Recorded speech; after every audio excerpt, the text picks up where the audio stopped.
गुरुर्ब्रह्मा गुरुर्विष्णु गुरुर्देवो महेश्वराय गुरुर्साक्षात् परब्रह्म तस्मै श्री गुरुवे नमः।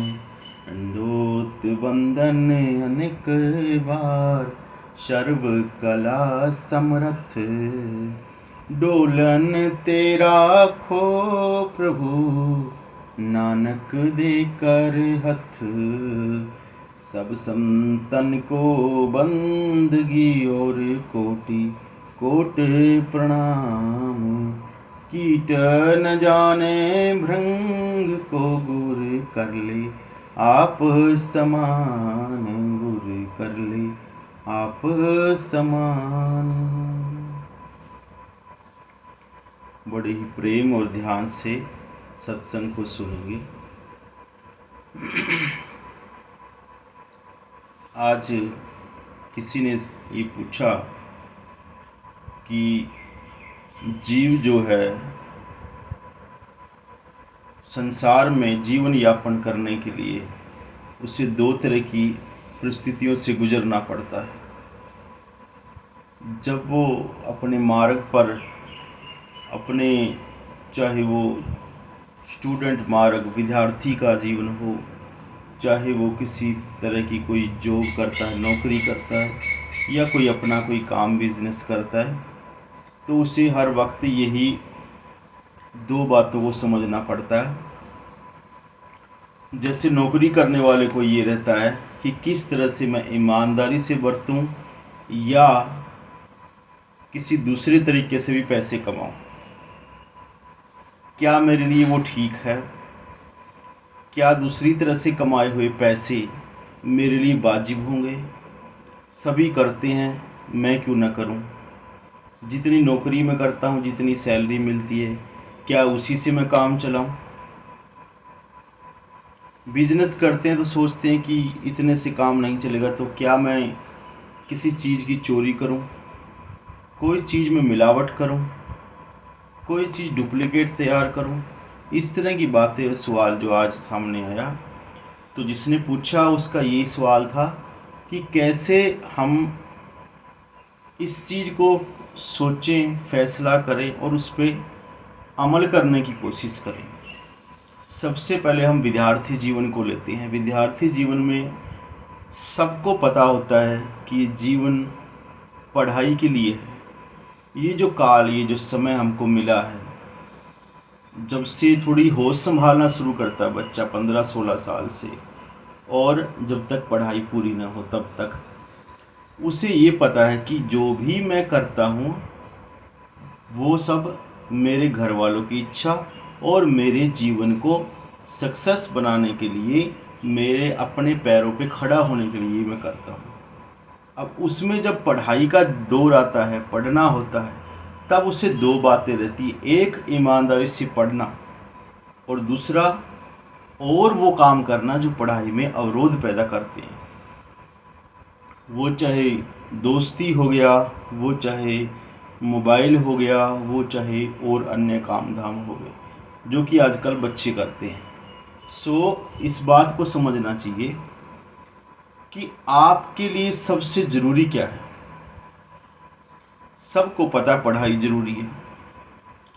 शॉर्ट टर्म, यानी कि अभी जो हमको आनंद दे, अभी जो हमको मज़ा दे, वो चीज़ हमें दरकिनार करनी है, उसको छोड़ना है। आज का सुख जो है वो हमारे लिए बाधक है।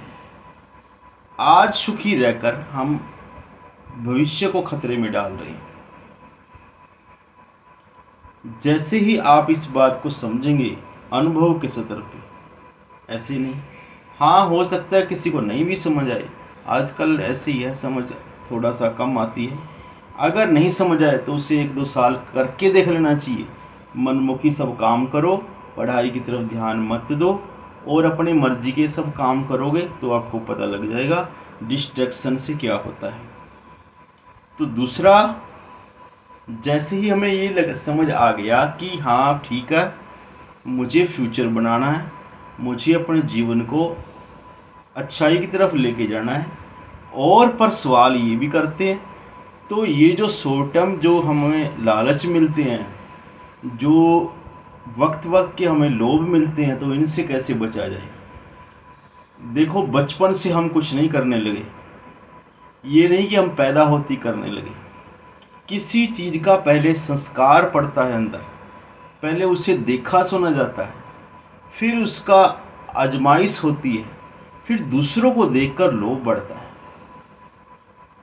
बार बार चाहे कितना ही अच्छा चीज हो, इंसान बार बार नहीं कर सकता अगर दूसरों को ना देखे। तो दूसरों को फॉलो करता है, तब उसे ये लगता कि हाँ, सब आनंद ले रहे, मैं क्यों ना लूँ, सब मौज में, तो मैं क्यों ना लूँ।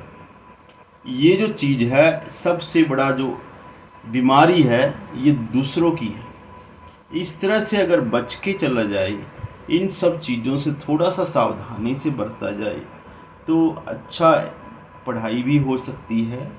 और कुछ कुछ तो बच्चे ऐसे भी होते हैं जो थोड़ी बहुत शरारत भी करते रहते हैं, लेकिन पढ़ाई अच्छी कर लेते हैं।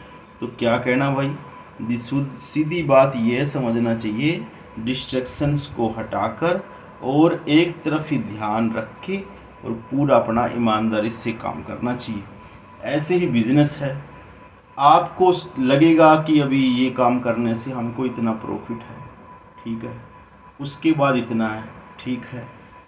आप ये नहीं सोच रहे ईमानदारी से किए हुए काम में एक बार जो बचत आ गई, उसके बाद आपकी सोच फ्री हो जाती है, उसके बारे में सोचना नहीं है।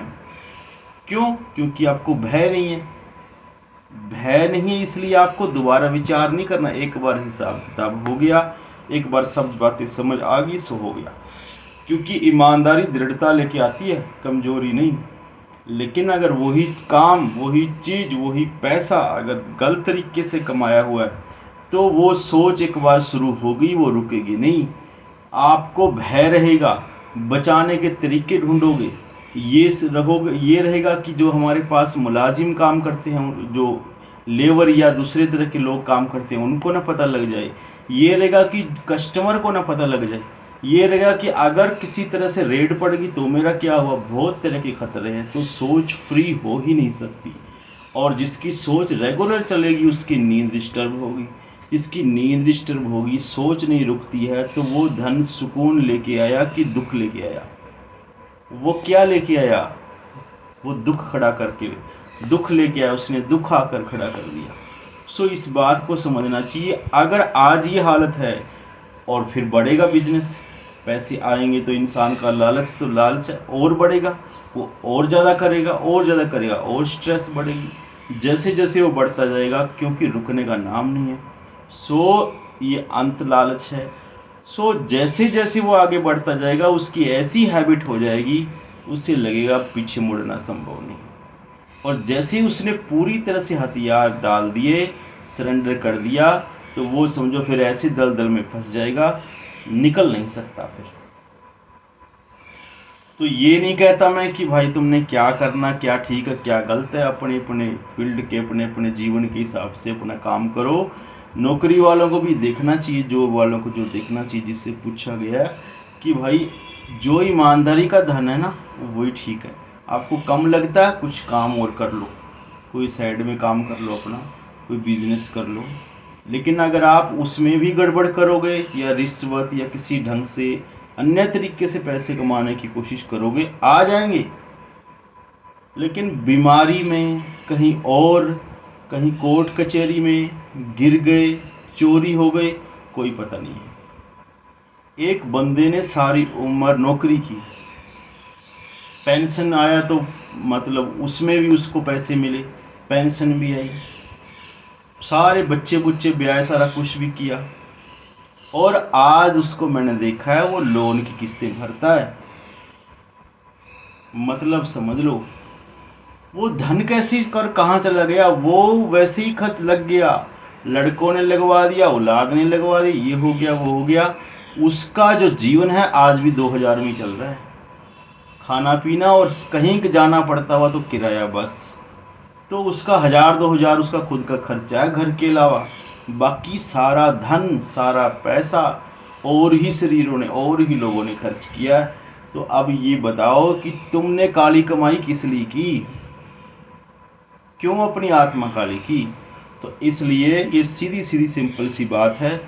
और दूसरी बात एक समझ लो, जिसने हक हलाल की कमाई, जिसने ईमानदारी की कमाई नहीं की, उसको ये समझ लो रूहानियत की, भक्ति की बात भूल जाओ। क्योंकि आपके शरीर का जो मूल ढांचा है वो ही डिस्टर्ब हो जाएगा। आपका जो मूल ढांचा है, जिसको शरीर जिससे निर्माण हुआ है, जो 72,000 नाड़ियाँ जो योग में बताई गई है हमको, जो सुषुम्ना से नीचे काम करती है, ऊपर की तो बात छोड़ दो, सब डिस्टर्ब हो जाएगी। और इनके डिस्टर्ब से आपको बीमारियों ने घेरना ही घेरना है। हो ही नहीं सकता कि कोई 2 नंबर वाला काम करने वाला बंदा बिना बीमारियों के बच जाए। थोड़ा टाइम लग सकता है। देखो, जब दीवा बुझता होता है ना, तो उससे पहले एक बार जोत जो है ना बहुत लंबी जलती होती है, ऐसे ऊपर तक, तो सबको लगता है कि बड़ी रोशनी है, लेकिन उसने बुझना है। ये ना समझो कि अंधी कमाई करके और बहुत सुख है, ये तुम्हारे पुण्य नष्ट हो रहे हैं, और जिस दिन पूरे नष्ट हो जाएंगे उस दिन इसने बुझ जाना फिर। और ये ऐसा कर्मों का सिद्धांत है कि आप अगर विपरीत रास्ते पे चल पड़े तो ऐसा सिद्धांत आपके सारे पुण्य खर्च करवा देंगे। और आप अगर भक्ति साधना में लग गए तो उनको ये पता लग जाता कि भाई ये अब जाएगा यहाँ से, और ये अब ऐसे रास्ते चल पड़ा कि ये कर्म तो हमारे रह गए।